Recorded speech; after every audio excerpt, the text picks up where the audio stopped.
Your role here today is to be responsible for you. I'm going to share ideas, concepts, hopefully have some fun. I'm here learning with you. So listen to me, but also listen to you. And take ideas in, and if they feel good and fit, breathe them in more deeply. If they challenge you, breathe them in more deeply. If you don't agree with them, leave them alone.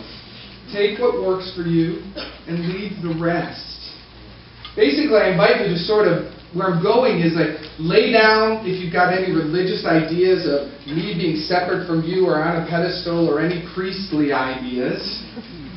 Just lay those down and let's meet in an equal consciousness that we're co-creating. Can we say yes to that? Yes. Cool. Because that makes you responsible and able to really participate and be in your own inquiry and not sending emails in the middle of the week disagreeing with me. Keep those coming. I love them. I do. I welcome them. I appreciate it. This month, we're focusing on, if you're here for the first time this month, we're in the third week of focusing on what's called Loving What Is. It's a book by Byron. Byron is, to me, one of my leading spiritual teachers of this time, at this time. She's downloaded from Spirit, that's the way I'll say it, something called The Work. And the work is here solely to help people end their suffering. We talked about that last week, that in order to really do the work and to really walk a spiritual path, there comes a choice point, a gate that you must walk through. And the gate that you walk through is the one that says, I am no longer agreeing to suffering. I am no longer agreeing that I am a victim to circumstance. That is an invisible gate, a line that you step over. And very often when you're at the line, you step over and then you go back, and then you step over and then you go back. And there's a phase where we do that, but then there comes a point where you just, by this wind of spirit or by the pull of vision or by something, you get all the way over to the other side. The work is here on this planet, in our time, in our consciousness, in our collective consciousness, to help us move over that line. To help us to really say, I'm done suffering. The work has no motives. It has no strings. It's actually nothing without you participating with it. It's 4 questions. 4 or 5 questions, depending. But it doesn't have a religion. If you have a religion, the work will enhance your religion. If you don't have a religion, the work will simply bring you greater joy. What it will do is it will burn away anything that is unlike your natural, beautiful self. The work kind of burns and disintegrates all the stories and the illusions of separation that are keeping you from your joy and from your own natural state of being.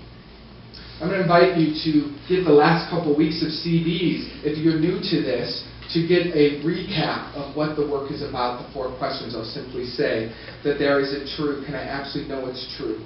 How do I react when I have this thought? And who would I be without this thought? And then we turn it around. We turn it around. And again, last week I explained in more detail what that's about. But I'm going to move forward just to get a good experience of it. My talk title today is Resist Not Evil. Do not resist anything that appears to be scary, threatening, or unkind. Don't resist it. Welcome it. What a weird concept, isn't that? It's kind of a weird spirituality. In Matthew, in the New Testament, in Matthew, it says, but I tell you, do not resist an evil person. If someone strikes you on the right cheek, turn to him the other also. This sounds insane to me. Doesn't to you? I think that cannot be translated correctly. There are improper translations from Aramaic to Greek to our language. There must be a misinterpretation in there that says if someone hits you, make sure to let them hit you again. Right? If someone strikes you on the right cheek, turn to him and hit him back. Maybe we've been missing it all along.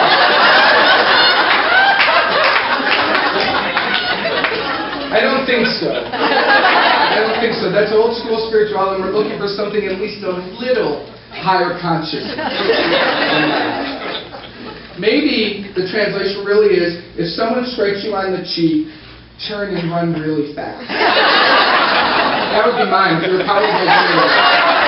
Just run. Just run. Or maybe the interpretation is, someone strikes you on the right cheek, just turn and turn and turn and turn, so they think you're crazy and then they get crazy. I really don't know. But what I love to do, as many of you who know me, and what I love to support Bodhi in doing, is let's look at the metaphysical interpretation. And the gift in the metaphysical interpretation is that it's beyond the physical. It says, don't get stuck on what it's saying technically. What is the spiritual energy behind it? And the metaphysical interpretation includes you, which means that there's a creative, living experience in the interpretation of Holy Scripture. Which means that it can morph and it can change and it can have a message for you today that is different 20 years from now or 20 years in the past. So metaphysical interpretation is some would say it's not exact, and I would say thank God it's not exact. It's creative. And when it's creative, it includes you and your being, and it allows us to have a personal transformation with it. So the first thing about metaphysical interpretation, and I teach this a lot of times, and by the way, I'm so excited about this summer, we're going to do a whole metaphysical Bible summer school, which is going to be a blast, just looking at stories and metaphysically interpret them, Old and New Testament. Just have a great time over the summer, really unwinding a lot of mystery and a lot of mythology so that we can become free. But back to this moment. Any person, place, or thing actually represents a thought within your mind. It's not about the world of form. It's about you. So people are actually represent thoughts. They're not real. So a way that we could rephrase this saying, if we were looking at it from that perspective, would be, but I tell you, do not resist an evil thought or belief. If a negative thought or belief attacks you, do not push it away and do not strike back. Do the opposite. Welcome it. Look at it. Allow it to reveal its true colors. Do not fight, resist, argue, or attack back. Doesn't that feel a little more inside? If a negative or angry thought comes at you, don't resist it. Stay in relationship to it. Welcome it. Because if you do, if you resist it or you push it away, what you're saying on some level is, this is true, and I'm afraid of it. Now, any negative thought about you is actually a lie. And it is our resistance to it that causes us not to see it. It keeps us away from it. It keeps us hiding from it. And as long as we're hiding or resisting a negative thought or a negative belief, it's the tail wagging the dog. We are at its command.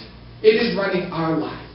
And yet this commandment, which is confusing if we look at it in the world of form, but very inspiring when we look at it inside of ourselves, if I will not resist the negative thoughts or the beliefs that come to me, then I will be able to begin to look at them and see them. And I imagine, I've experienced in my life, and I imagine for you, you start to see the holes in them. You start to see that they're not so scary after all. But they're actually kind of made of nothing. They're made of no thing. So to do that, to welcome them in, is a very profound spiritual practice.